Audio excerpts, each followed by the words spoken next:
Thanks to all the experts and panelists for joining this webinar. First of all, I also want to say good morning or good afternoon, wherever you are.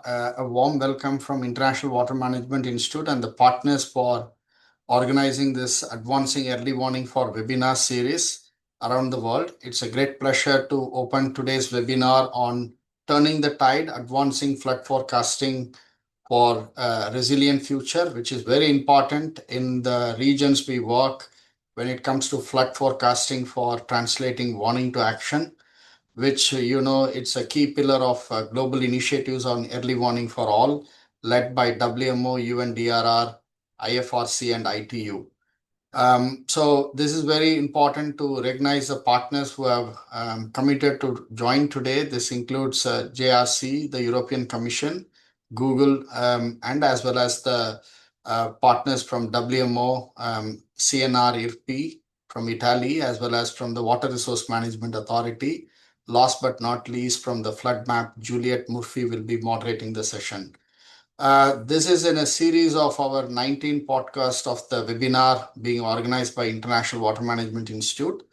Flood continues to be one of the most destructive climate-related hazard. You know very well, those who are joining for the first time. It is destructive from the point of exposure to people, infrastructure, and putting country back in terms of financial debt and the environmental cost associated to that. What we want to bring in here, capabilities from technologies, forecasting skills, earth observation platforms, and also importantly, listening to the voices from the bottom-up institution, the community-based organization, to understand and predict and act before the disaster strike. That's where this particular webinar is going to unlock the full potential of how you can learn this technology, which is going to come across not just technology per se, but also the collaboration, the integration, and the equitable access to that. In fact, this morning, International Water Management also launched a Aware platform with the government of Sri Lanka. We'll be happy to share in one of the upcoming webinar today. So without further much delay, I would say that please do listen actively to all the speakers that is coming through this dialogue and the shared vision, how the countries are going to highlight from the examples they would be sharing on. With that, I would now call upon Stefania from the Joint Research Center of the European Commission to speak on one of the global innovations that we have been looking around and using it is the GLOFAS innovation. So over to you, Stefania. You have got 10 minutes to introduce the product, and followed by, I will introduce the next speaker as well. Thank you. Oh, sorry.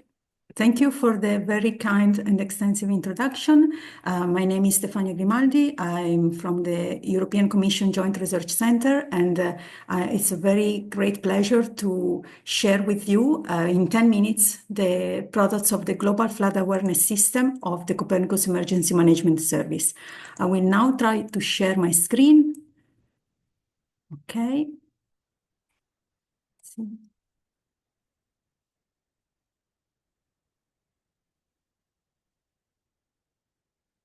Can you see my screen? Yes. Okay. Yes. I'll go in presentation mode. Okay, then I get started. Okay, so just need to adjust some technicalities. No, okay. So the CAMS GLOFAS is a service of the Copernicus Emergency Management Service, which is a service, a project of the European Commission, which aims to provide timely and accurate geospatial information to support disaster risk management. CAMS is managed by the JRC of the European Commission, and it is fully operational since 2012. In turns, the Global Flood Awareness System, or GLOFAS, is fully operational since 2018, and it's in constant evolution. And we will see in this presentation how we constantly strive to improve our service and our products. The objective of GLOFAS is to provide complementary information to enable preparation and response and management of floods at the global scale. So we aim to provide complementary information to national and regional hydrological and meteorological service. A key feature of the service is that all forecast products and data, the hydrological model setup, and all pieces of information are freely available.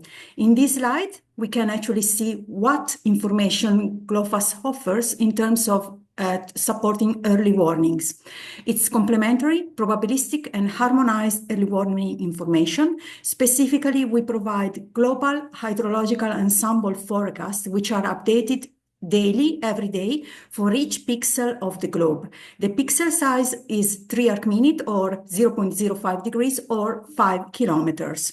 We aim to provide information of upcoming floods over the next 30 days, but not only in terms of just exceedance of a discharge, so not just in terms of water volume in the rivers, but also in terms of rapid flood mapping and assessment of what could be the impact of the upcoming flood event.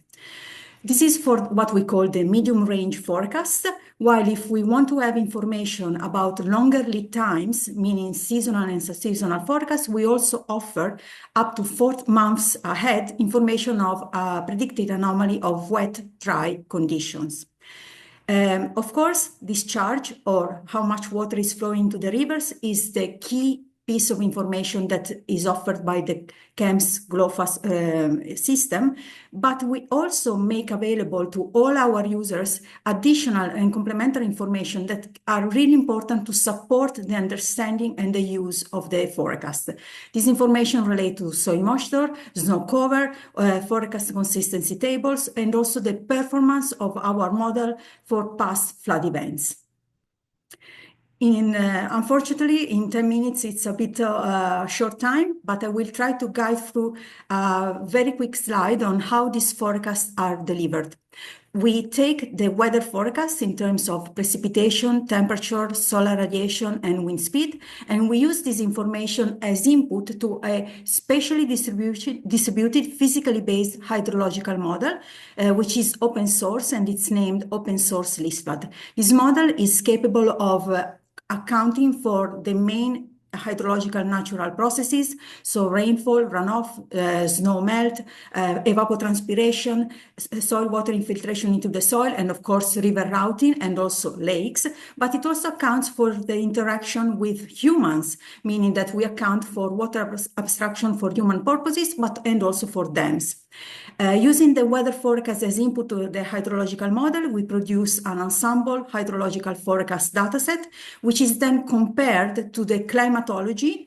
The climatology was computed with the same setup based on historical data in order to assess the condition in the upcoming days and weeks. So in order to investigate the probability of exceedance of a certain flood threshold of different return periods. The information is then disseminated via a map viewer, so that which is basically a website where you can explore for each pixel of the world what is going to happen according to the forecast, but also in terms of data itself. So the raw forecast is provided in terms of in the format of netcdf or grid file. And to go a little bit into the details on what you can get in terms of data and products, the easiest and the quickest way to access the data is to go through the GLOFASS map viewer, which is updated with daily frequency for medium range forecast and with monthly frequency for the seasonal forecast. It's freely accessible. You only need to register via putting your email address. And in the next slide, we will see a little bit how it looks like. If you're interested in actually having the data on your own infrastructure and then analyzing the forecast for all the ensemble hydrological forecast in terms of medium range, seasonal, sub-seasonal, and also reforecast, then you can access the early warning data store of the CAMS, and you can download the data themselves. Since these are a lot of data and a lot of products, we aim to help our user to explore the service, the data, and the products. And we have a set of webinars which are pre-registered, which are available from the GLOFASS webpage. And at the moment, we have 2 languages, French and English. And we also have a set of tutorials in terms of Jupyter Notebook to help you download the data from the early warning data store. We also have extensive documentation which explains how the products are generated, starting from the hydrological model setup to the post-processing, and also a user guide that will tell you where to click in order to access all the products. This is something that unfortunately I cannot do in this webinar, but I would like to just show to you how the GloFast map viewer looks like. This is just a screenshot, and we are focusing in Africa. You see on the top, we have a zoom in the top bar. I highlighted two tabs, the hydrological and flood risk, which allow you access to the products for medium range forecast. In this screenshot, we can see that, for instance, in this area of Africa, we have a lot of triangles and a lot of colors. And if we zoom in, we are actually able to see the information for each river pixel, and then each triangle you can click and you will get a pop-up window that shows the discharge evolution, and also the probability of exceedance of different return periods. Moreover, we also offer information on the predicted impact of the flood event with an impact level which depends on the lead time, but it also depends on the level of exposure. So in terms of the forecast, how many people will be affected, how many and which type of infrastructure. You also notice that in the same tab, you have different indications: initial condition, meteorological, evaluation, and static. I would like to invite you to explore the map viewer, because underneath this tab, you will find all the supporting information that help you to understand and to explore and also to evaluate the forecast. For instance, under initial condition, we have the information in terms of initial soil moisture. Under evaluation, we have the information that explains how the model behaved in comparison to past observations. As complementary service to CAMS GloFast, there is also the CAMS Global Flood Monitoring product, which is actually based on satellite data. The Global Flood Monitoring product takes all the Sentinel-1 SAR data acquisitions. It analyzes these images automatically, and within 8 hours, it provides information on the detected flood extent. As I mentioned in my very first slide, GloFast is a system in constant evolution, meaning that we strive to improve the service in terms of accuracy and also in terms of the data that we share with our users. And in June 2025, actually, we will have a new minor release, which includes the introduction of sub-seasonal forecast product and a completely revamped seasonal forecast product. We had this improvement as an outcome of requests from our users. And right now, we are actually very busy working on a major upgrade to the entire forecast system.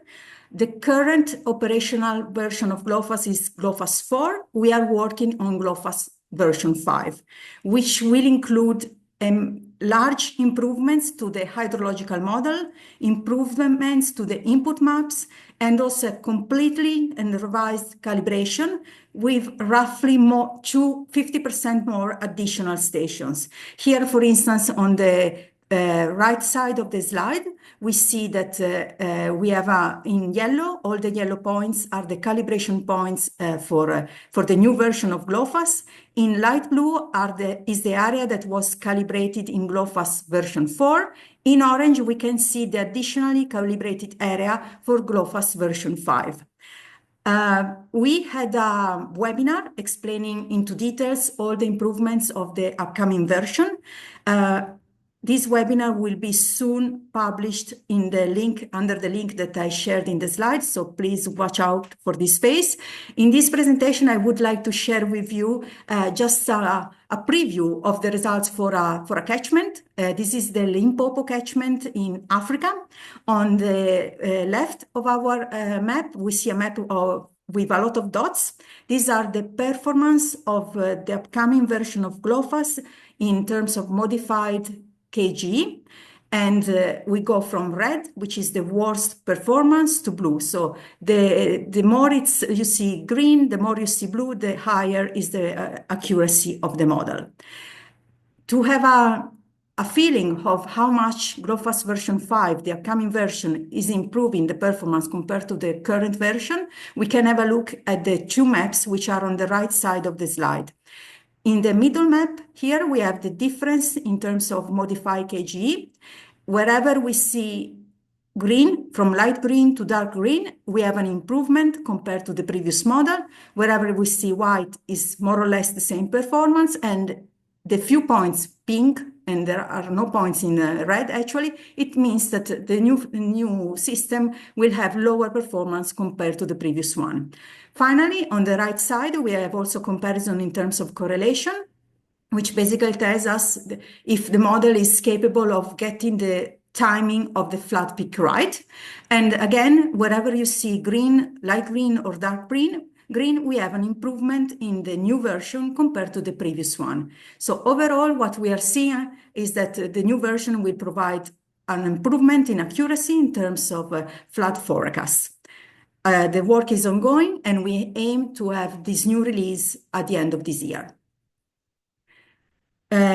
As I mentioned, GLOFASS is pretty much a user-based service, meaning that we try also to accommodate the requests and the needs of our users. Here in this slide, I just want to share which are the current type of our users. It's a freely open system, so we don't, of course, know each one of them. At the moment, we have over 20,000 registered users. And then we have some key users, which are basically national and regional authorities, which are mainly interested in medium range forecast at national, regional, and river basin scale. Civil protection services, they all often look at impact forecasts, again, depending on the area of interest from national to river basin scale, but also water resource managers that are interested in a longer lead time forecast to understand the anomaly of wet dry in the coming months. So they are more interested in the seasonal forecast. And then we also have some key users among the international aid organizations, Red Cross, UN, which mainly look at medium range and impact forecast. I would like to conclude my short presentation by highlighting that GLOFASS is a user-driven service evolution. So we try to offer meetings. Every year, roughly, we have a meeting, online meeting, which includes 2 days during which we present all the achievements, all the changes that have been implemented to the service in the past year, but also an overview of what's going to happen. We have webinars. Out of time, Stefania. Yep. Maybe you could put that in the chat box, in terms of upcoming information or contact details. Is that okay, Stefania? Sure. And if I need to conclude, that's my last slide. Yeah. Thank you, Stefania. So I think because given the limited time and we have a segment of panel session, really thankful for sharing this global tool of GLOFASS, and you highlighted all the capabilities when it comes to short-term to the seasonal forecast. There were a lot of questions around in the chat box. It might be good if you could respond to some of the questions, and then we can come back in the panel segment. That would be really helpful. Now, let me invite the presentation from Gray Nearing, who is a research scientist at Google, leading the global flood forecasting team. So over to you, Gray. You have got like 10 minutes or so to provide the Flood Hub innovations from Google.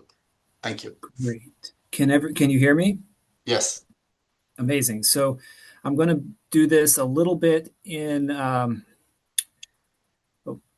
I'm going to do this in a little bit of a weird mode. Everyone can see my screen? Yes, you can see. Perfect.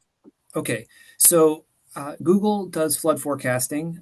I just want to explain first why Google does flood forecasting, because we don't have a government responsibility like ECMWF does, and we're not traditionally a hydrological research agency. We don't traditionally do that kind of work.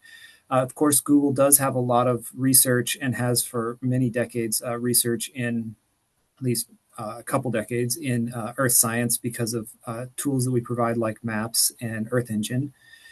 But for floods in particular, part of our motivation here is that people come to Google for information about floods. We get about 1 billion people a year coming to Google for information about floods through one of the various Google channels that kind of make sense here. Google search, this is an example of some suggestions for, I was in California when I collected this screenshot, so that's why California is at the top here. But we also get people that come to maps and ask for driving directions in areas that are either flooded or potentially flooded, and we would like to be able to provide that information. So this is really our motivation for doing this. What we've done is we've taken an AI approach. So we treated this as a research project, and we put it in Google Research, which is sort of our exploratory arm of the Google company, not the product development arm.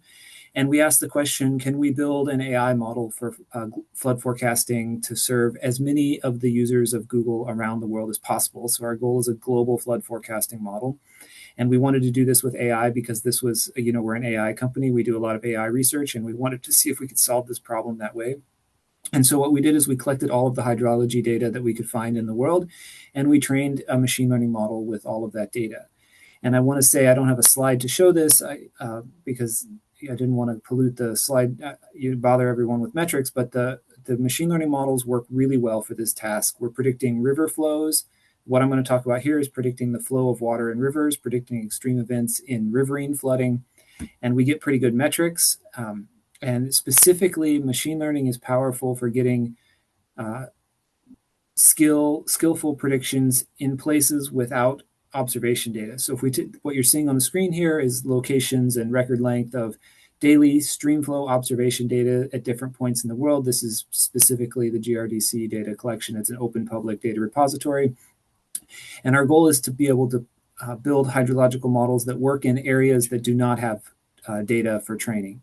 And the way that we approach that is we take one machine learning model that sees everything in the world, and it kind of learns general patterns of relationships between meteorological variables like precipitation and temperature, snowfall, and hydrological variables like extreme flows in rivers. So we've been working on this project for about 8 years now, and we have many academic publications, which you're welcome to find on my Google Scholar page and our Teams page. Here's our Teams research page URL up at the top.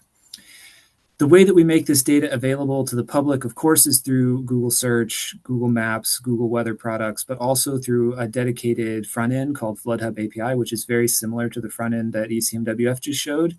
Ours is a little bit simpler. We have a slightly less technical audience in mind for our front end. We as Google, we typically think about our users being individual people and not expert hydrologists, not institutional users. We'll talk a little bit about institutional users in a bit. But this is our front end, and I'm going to exit out of the slide deck very quickly just to show you what that looks like actually using the website. I think that's an interesting way to see it. Can everyone see my screen? Everyone see the map moving? Perfect. I can see that. So this is the live Google Flood Hub. What it shows is predictions in all of the rivers where we make predictions in the world. All of the little colored hexagons are places where we make predictions, and they're predictions on a river location. I'll show you that in just a minute. In fact, I'll just show you that now. Let's just zoom in to the Volta River. We'll just zoom into a river here, and you can see these are all prediction points along some river. Here's a small tributary in Ghana, and the different colors are what green means we're making predictions. These are daily streamflow predictions. They go out 7 days. I just give you a sense of what that looks like. So we can choose any one of these prediction points and click on it. And you get a little hydrograph over here. There's nothing exciting happening there. Let's go to someplace with an event. And then the red and orange and dark red means that we expect a sort of extreme flow in the next 7 days. So right now we're on the receding limb of the hydrograph at this particular point in southern East Africa, and you can kind of see the hydrographs that we expect over here on the side, and that's kind of the level of sophistication that we're aiming for. Again, we're really aiming for people to understand this at sort of a human level and not an expert level. We aren't forgetting the experts, and again, I'll get there in a minute, but I wanted to show you what our Flood Hub looks like. All right. back to the slideshow. Everyone can see the slides? Yeah. Okay. All right. So this is kind of what the Google products, regular products look like, probably less interesting to this audience, but you can go on Google search, you can go on Google Maps, and you can go on Google Weather, and you can see if you're in the location where we think there might be flooding occurring, you can see what we think is happening on the ground through these normal Google channels. And on the partnership side, so we are very interested in supporting institutional users like the World Meteorological Organization, like the IFRC, and private humanitarian and non-governmental organizations. And so we have a pretty wide array of collaborations with different organizations around the world, and ways that we support these. We support these organizations both passively by providing data, and also actively by working with organizations and universities to publish papers and understand user needs and kind of adapt our data products and models to specific users. So, you're always welcome to reach out to us if you see a use for this kind of thing. If you're interested in the machine learning models we're using, if you're interested in using any of our flood forecasting data products, we can work to get those to you in a way that's useful to you. Which probably for institutional users like most of the audience here, that would not be through a web page like FloodHub. So how do we get real power users data about floods? The first is our historical data archive. So this is we take our model and we run it back since 1980 through 2023, and we freeze that data. These are forecasts, so you get 7-day predictions, daily predictions. These predictions are made every day. They go 7 days in advance, refresh daily. And there's a collab on our research website. You can go to this research website. You can find the link to this collab. We call it the Global River Runoff Retrospective, Global Runoff Reanalysis and Reforecast data set. And you can, there's a Jupyter notebook here that will show you how to access the data. It's stored on a Google Cloud bucket, and you can access it fairly simply without any permissions. You can just go and access the data. We also have a real-time API, so that's historical data for scientific analysis, for evaluation. If you want to do in-house evaluation of our forecast back to 1980, we have a real-time API, meaning that if you want to ingest our real-time forecasts that are updated daily, predicting 7 days in advance, every day we release new ones, of course, for the whole world. Most of the world anyway, everywhere that Google is allowed to operate, which places like Russia and China, we're unfortunately not allowed to operate.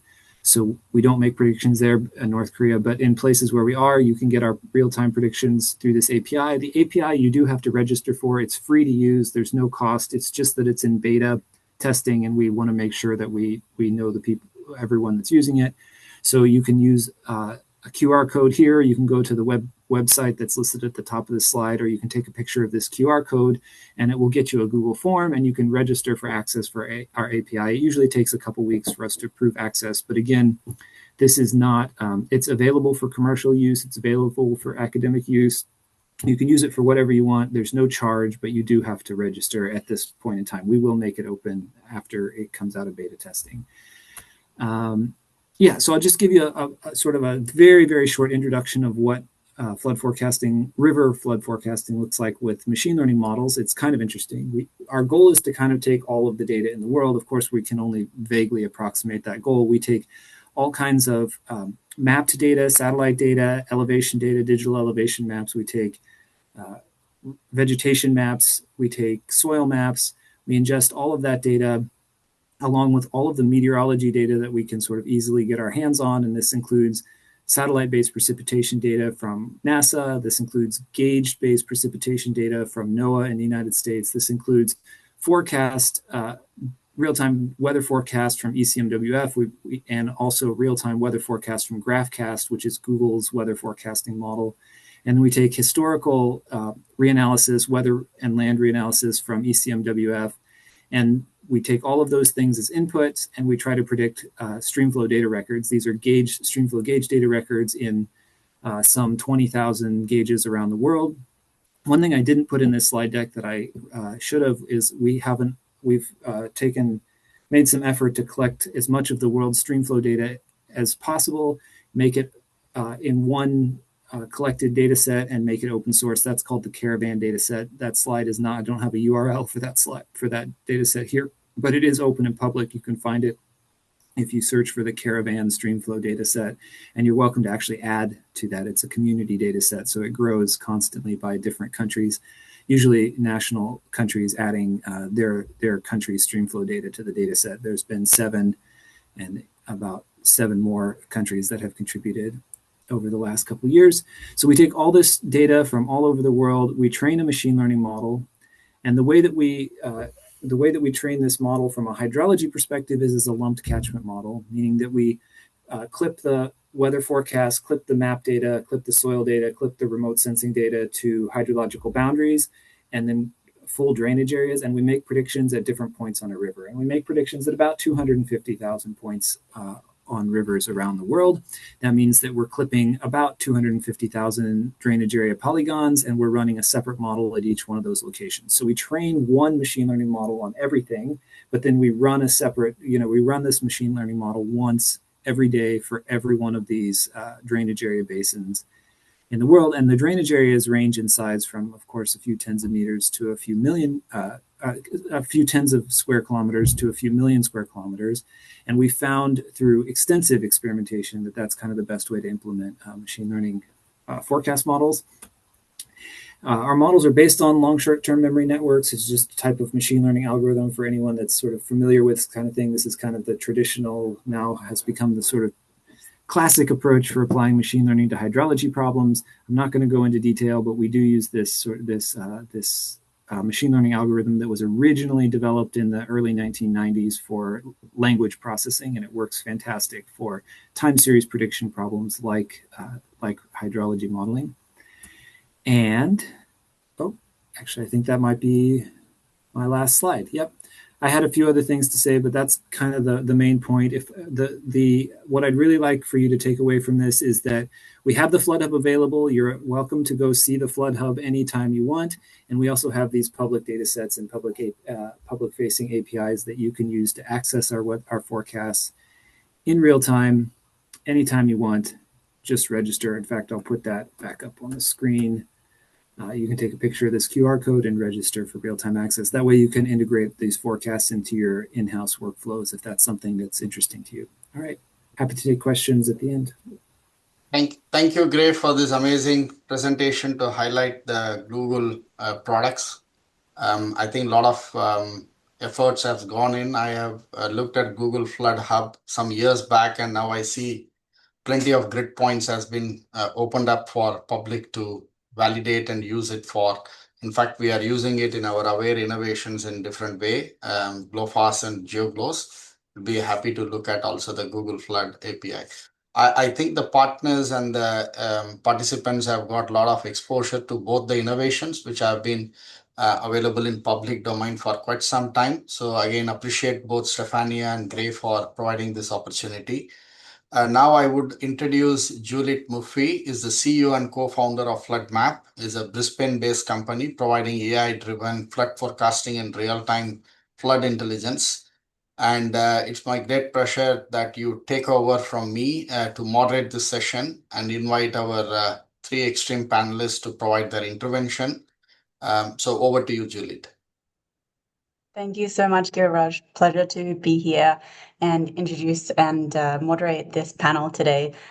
Did want to thank Stefania and Gray for those incredible presentations and encourage you to answer some of the questions in the chat. A lot of interest there, so thank you again. So our first panelist, Dr. Ramesh Tripathi, is a project manager at the World Meteorological Organization, specializing in flood and drought management. So he leads the Volta Basin Flood and Drought Management Project, focusing on climate change adaptation through early warning systems and risk mapping in West Africa. So a question for you, Ramesh, is how is World Meteorological Organization working with member states to improve the interoperability of flood early warning systems across regions, especially under the Early Warnings for All initiative? Thank you so much, moderator, for this invitation to join this panel.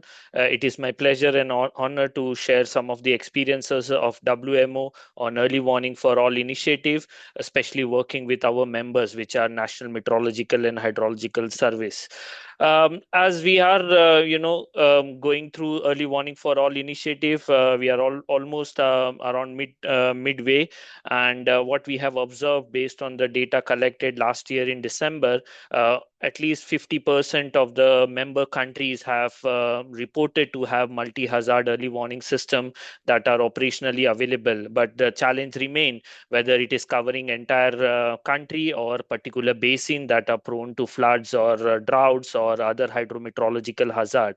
So the challenge remains to continue providing support to our members in strengthening their early warning system, especially WMO leading pillar 2 activities, which are mainly on strengthening on observation, monitoring, as well as on forecasting system that can help country to timely detect or predict any kind of hydrometeorological hazard and ensure there is early warning services that are delivered to various agencies that are keen in terms of providing response or anticipatory action. One example I want to share where WMO is directly working with member country is coming from Nile Basin, where we have a project which is Water at Heart of Climate Action, funded by Ministry of Foreign Affairs, Netherlands, and the project has started last year. And WMO has the responsibility to strengthen flood and drought early warning system for these 5 targeted Nile Basin countries: Ethiopia, South Sudan, Sudan, Uganda, and Rwanda.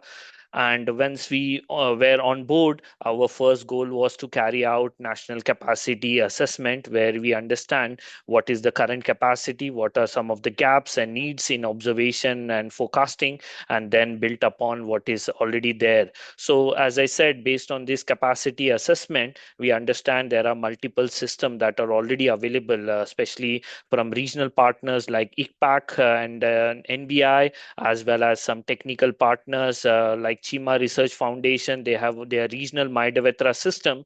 So WMO objective or goal was not to come with a new system in terms of forecasting or early warning system.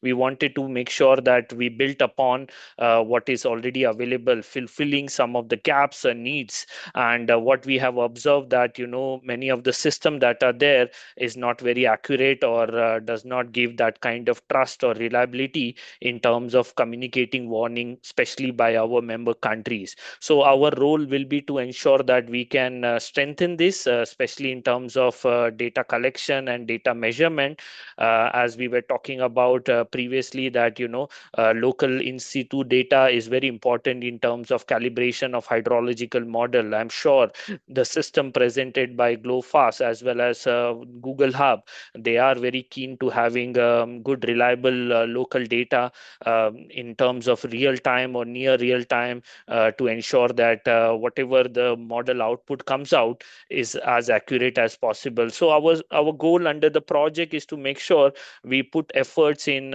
improving the hydrological measurement, especially discharge, because we have water level available, but discharge measurement is not carried out regularly by the member countries, especially hydrological agency. And we would like to have a very good rating curve that can help in better calibration of hydrological model and then basically improving the flood forecasting. So that is one effort that we are putting in, and the other effort is basically that it's not very enough to have flood forecasting. We need to make sure it becomes impact based forecasting, to better understand in case a flood happens, what will be the potential impact that this flood can bring in, because in order to respond effectively or efficiently, it's very important to have this information. So our goal would be also to connect social and structural databases in the country to ensure that we are not only telling how the weather will be, but also telling that how this weather will impact. So that could be very useful for saving lives, livelihood, as well as various services like in terms of power generation, transport, telecommunication. So this is very important factor. We are not looking only for uh, making sure that there is a minimum loss of life, but making sure that also the economical impact reduces. So WMO is coming in in this project to ensure that flood forecasting is strengthened with these kind of initial support to the country, so that we can build upon on what is already available. Another example, as I said, that we understood that there are multi-model hydrological model system that are still running there, and our goal will be to bring it together and make a kind of a multi-model or an ensemble model that can help National Hydrological Agency to trust the output of the model. For example, if out of 4 model, 3 of the model outputs are giving a common result, then the trust on this model output can increase, and basically hydrological services can disseminate warning to disaster management, to Red Cross or any other agencies that are keen in terms of responding to any flooding event. So these are some initial work that we are doing in Nile Basin, but similarly in other countries or our member countries, supporting them in strengthening their observation, ensuring they have a good hydrological model and impact-based forecasting, so that this could allow early warning services to be carried out to various stakeholders. So I close here, but I look forward in case there are some additional clarification needed. Thank you so much, Ramesh. I really appreciate you sharing this and the focus on impact-based flood forecasting for public safety. Really impressive, the collaborative approach as well, focused on targeted solutions to fill those gaps. In the interest of time, we're going to move on to our next panelist. I'd love to introduce Dr. Luca Broca, the Director of Research at the National Research Council's Research Institute for Geohydrological Protection in Perugia, Italy. With a master's and PhD in civil engineering from the University of Perugia, his research focuses on satellite observations for hydrological applications. So, Luca, your research has advanced the use of satellite soil moisture in flood prediction. Talk us through how these data innovations can be operationalized within early warning systems, particularly in data-scarce regions. Thank you very much for the invitation, and good morning, good afternoon to everybody. I will be quite fast in the reply. Actually, yes, I'm working on typically flood forecasting. We always think that we need a good forecast of precipitation, and we are there. And typically the model keep tracks of the status of the basin, that is basically soil moisture. Since a while already, and also currently operational, for instance, from EUMETSAT in near real time, but also satellite mission from research, satellite mission like the one from NASA that is called Soil Moisture Active and Passive. They are available basically operationally, and currently they are strongly underused in operational services. But there is a lot of potential, because particularly in the condition in which we are moving from dry to wet or wet to dry condition, particularly dry to wet, getting additional information from the status of the basin for soil moisture, it's crucial to get good flood forecasting.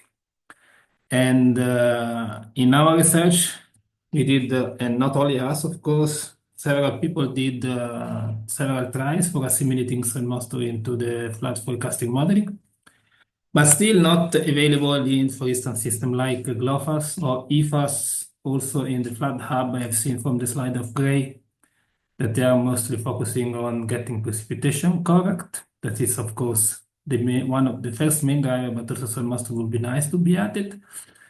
But we are now working, for instance, with EUMETSAT, and probably in the near future with already with TCNWF, and in the near future also with another group, TCNWF, to give more details on how good we can be, including soil moisture for flood forecasting.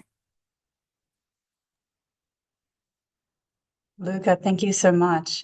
One really brief, quick follow-up for you. What do you see as the next frontiers in Earth observation and AI to improve flood forecasting accuracy? Yeah, that's another good point. Actually, AI is, for instance, great, already shown, and I'm following their job since a while, that AI model like LSTM, they are very, very nice and very good in terms of the time series reproduction. But what is also our main research is getting as best as we can the input. The input, of course, the two main inputs for flood is precipitation and most, but actually not only. In the several basins, for instance, reservoir management, like the case of the Nile River Basin. Basically, the big dams in Ethiopia are also driving the flood in the Nile, and this is just one example of many examples that we have worldwide. And AI, we have already done some activities, but AI can be very good in improving this input. For instance, in improving spatial resolution of precipitation data. Typically, we are doing this stuff with precipitation every 10 kilometers. And we are good for large basins, but for instance, if you look at of what is happening or what has been happening in the recent years in the Mediterranean basin, like the floods in Valencia or the Boris events in Central Europe, but I can mention several. Most of the time, the precipitation events is very localized, and we need high resolution in time and space together. And to get high resolution in time and space together, we don't have observation so far, apart where we have meteorological radar, but we have just in Europe, in Central Europe, not whole Europe and in the US. And so AI can enhance this spatial temporal resolution of, for instance, satellite precipitation, and also can provide additional input here. And the same for SUNMOST. We are typically satellite products they have a lot of gaps because, of course, satellites are orbiting around the world, but they are not covering the whole world every day or every hour, as we need, for instance, for small basin or for flash floods. AI can be very helpful in these respects. I can say also something more, but let's stop here.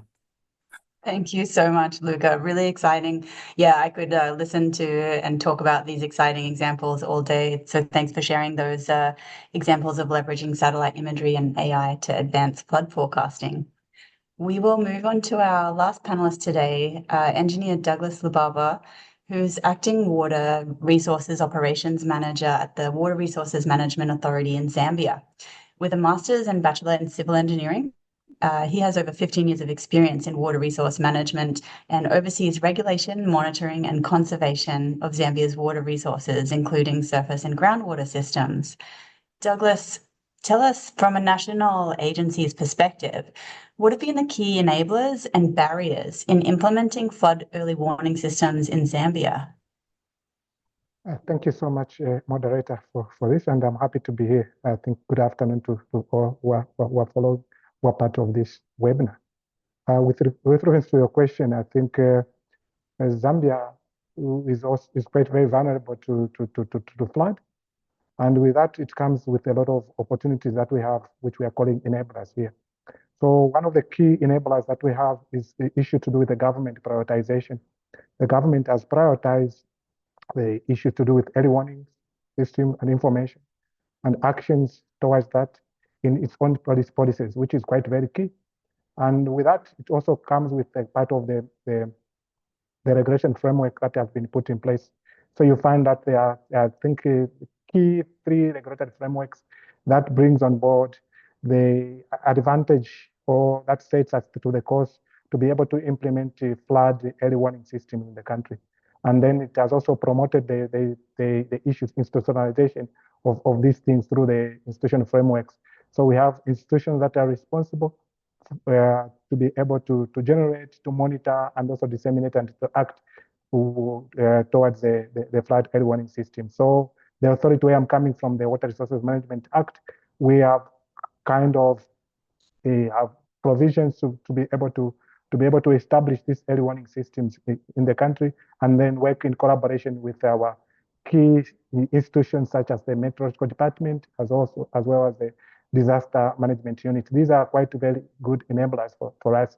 But then we are also supported with the cooperating partners. I think we have received some very good cooperation and support, which has enabled us to build capacity and setting up systems that helps us to be able to monitor and to focus the flood and disseminate information. And then with that, also the also issue to do with the financing. I think we will be able to access financing through our cooperating partners.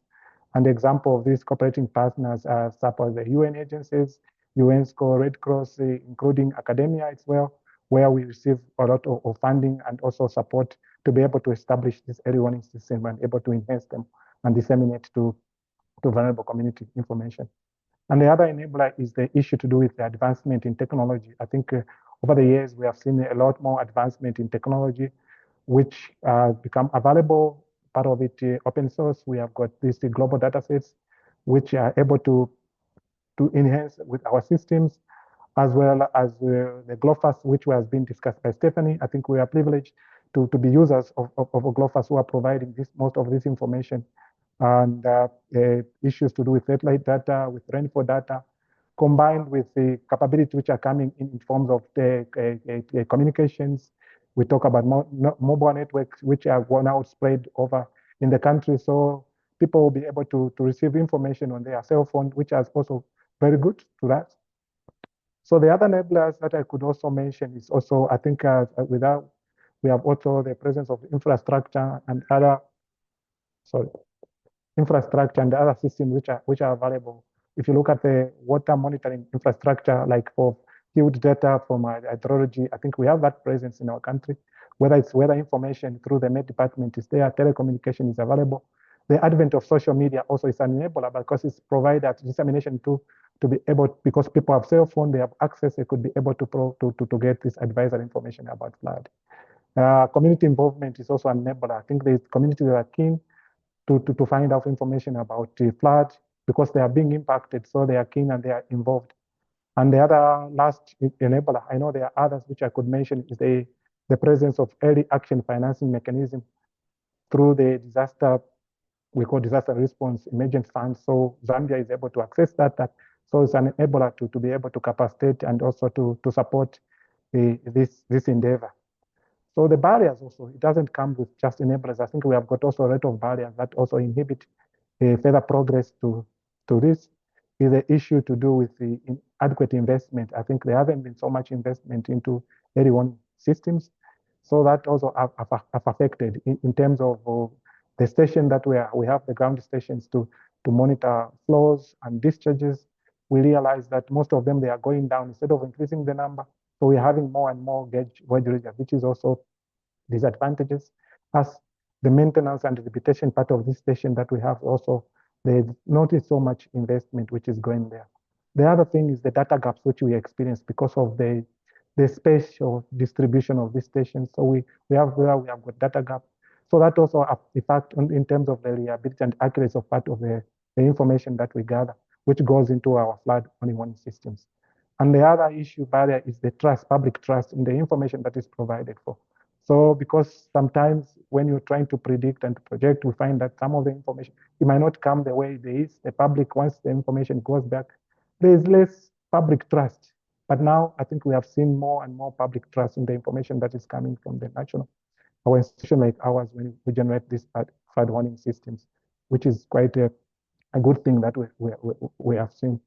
And the other issue is technical capacity. I think we have much less technical capacity of experts who will be able to model, to develop this system and work this system, coupled with knowledge management. So I think this is also part of the barriers that we are facing as a national regulator, and also the ones that will try to implement this flood early warning system in the country. The other issue is communication challenges or dissemination challenges, particularly that we have communities who are very, very, very remote. So the mainstream communication, it might not reach them. And then they might not be able to get information at a timely. And then when these affect, they are so much affected. So it gives them less opportunity to be able to respond, to move on to better, and then to be able to, if it's nearby shelters, also to protect part of the valuables that they have, which could be impacted by the floods. And then the issue also is the limitation in terms of community response capacity. Sometimes they get this information, but they don't know what to do with it. It might come there because of the maybe challenges to do with poverty and the issues of lack of awareness on how to respond. Or in some areas, they might not be just the infrastructure to be able to shelter in that area. So you become that vulnerability is still there, even when the information is received in those areas.